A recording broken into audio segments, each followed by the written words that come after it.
Our last recipe using unsweetened homemade applesauce is a healthier version of a carrot cake, which happens to be one of my favorite desserts. So what you need first is some flour. So I have all-purpose flour here, unbleached, very important. We need a cup of all-purpose flour. So cup of unbleached all-purpose flour, and then a cup of whole wheat flour, which I always keep on hand because whole wheat is better for you. Ooh, come on. There we go. Has more vitamins and minerals. And plus it has a nice nutty flavor, which is perfect for a carrot cake. So we're going to be putting nuts in it anyway. There, tap it down. Cup of flour. Alright. So, next we need, and I'm just putting this, by the way, in just like a medium-sized bowl, okay? So next we need 1.5 teaspoons of salt. And this is just iodized salt. Same thing, just give it a shake, level it off. And okay. Alright, now we need some cinnamon, so we need 2 teaspoons of cinnamon.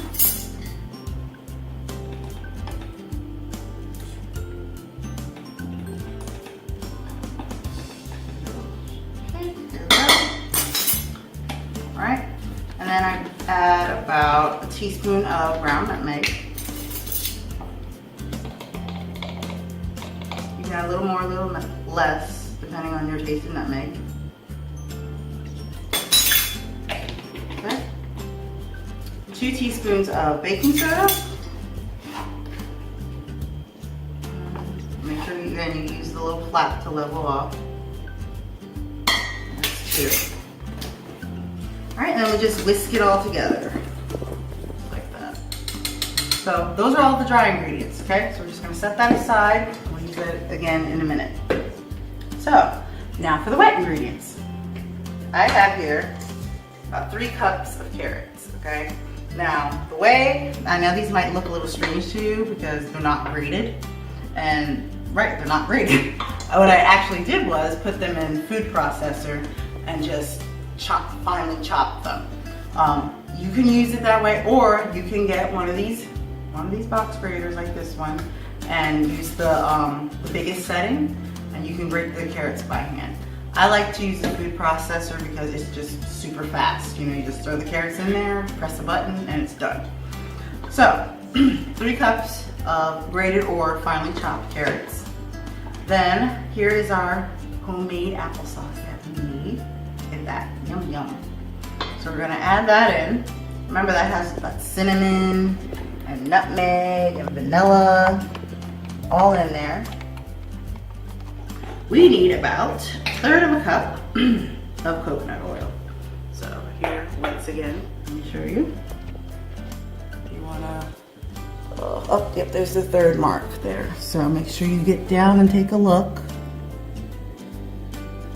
Make sure that you have it measured correctly, which that is just about right. Perfect. Okay. Coconut oil goes right in with the carrots and the applesauce. Next, we need some vanilla extract, and that's about a tablespoon. Okay. Add that in. Now this makes a lot of carrot cake. We're actually going to make little carrot cupcakes for portion control. And this makes a lot of them. So if you don't want to make this much, you can always have the recipe. Okay? But these freeze really well, so they might come in handy if you have a surprise visit from somebody and you want to have a dessert ready to go. Then you'll have some in your freezer already. Next thing, 3 eggs. And then last thing is brown sugar. Actually, I have some dark brown sugar here. Now we are using some sugar in this recipe. We do want some sugar in there, just for the sweetness and for volume's sake. Okay, so I'm trying to get my brown sugar in here. Got half a cup brown sugar. And how you want to measure brown sugar is you want to pack it down. Okay, so like flour was really light and fluffy and we level it off. Brown sugar, you actually want to pack it into your, there we go, pack it into your measuring cup. Once the sugar's in there, you're just going to give it a whisk. Okay, make sure everything gets whisked in together. Just try and make sure you get everything broken up, the eggs, the sugar, carrots, make sure everything's mixed very well in there. Okay, perfect. So now that that's all mixed together, got a little bit of peel of the apple stuck in there. That's kind of nice actually. You know it's homemade for sure. So now we're going to go back to our flour for a second. And what I want to do is add to our flour some raisins and some nuts. Now the reason why I'm putting it in the flour and not just like straight into the wet ingredients is because when you coat the raisins and the nuts in flour, it keeps them from sinking to the bottom of the pan. So I'm going to use a cup of raisins.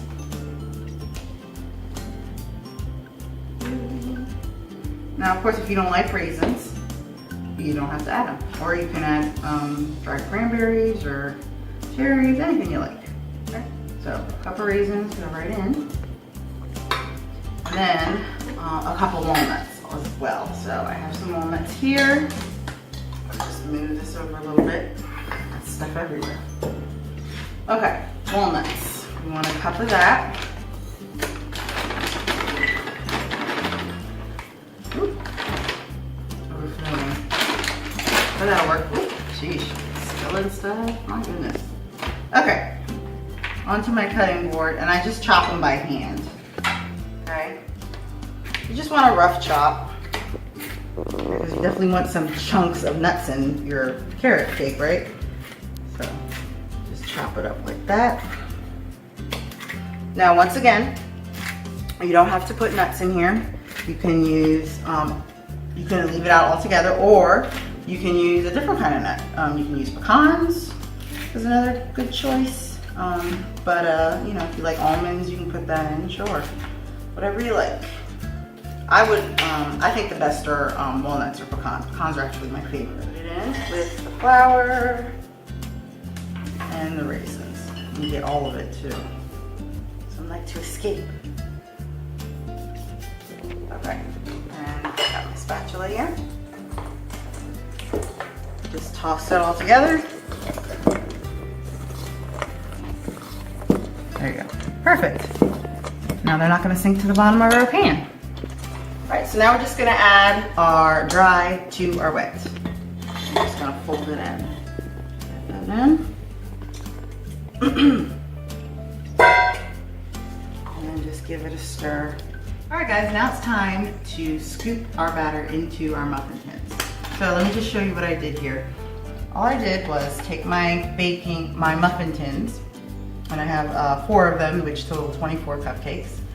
And all I did was put it on a baking sheet. That way I can just pick up the whole thing and put it in the oven, take it out, rather than dealing with each tray. So much easier to deal with. So what we're gonna do is, just for insurance, just in case the batter rises above the paper and spills onto the pan, it's just gonna spray with some cooking spray. So just lightly spray it.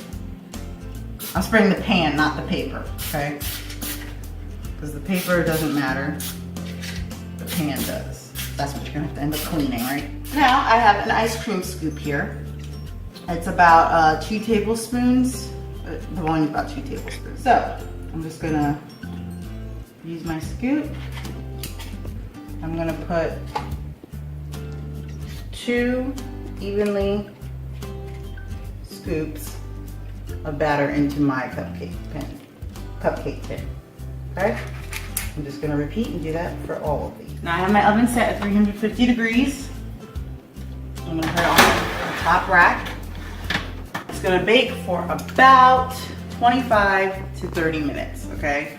What you're gonna what you're looking for is you're gonna stick a toothpick in the center of the cupcake, and if it comes out with just light crumbs or no crumbs, then it's done. All right guys, while the cupcakes are baking, let's make the icing.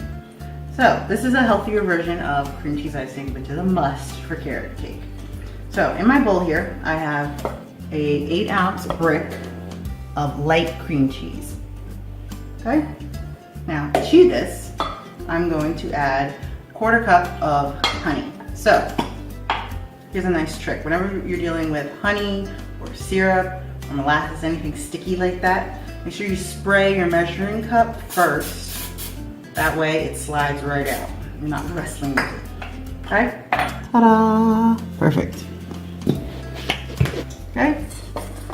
Let's add that to our cream cheese. And look how it just slides out. All right, and then a teaspoon of vanilla extract. All right, so now all you want to do is give it a mix. All right, almost ready. I just made sure it was all well mixed. Okay guys, our cupcakes have been cooled, completely cooled. So now I'm just gonna take our cream cheese that we sweetened up with some honey and with vanilla. And I'm just gonna use, this is a little offset spatula, that's what this is called. It's really good for icing cakes. But if you don't have one, you can just use a knife or even a spoon. A spoon would work well too.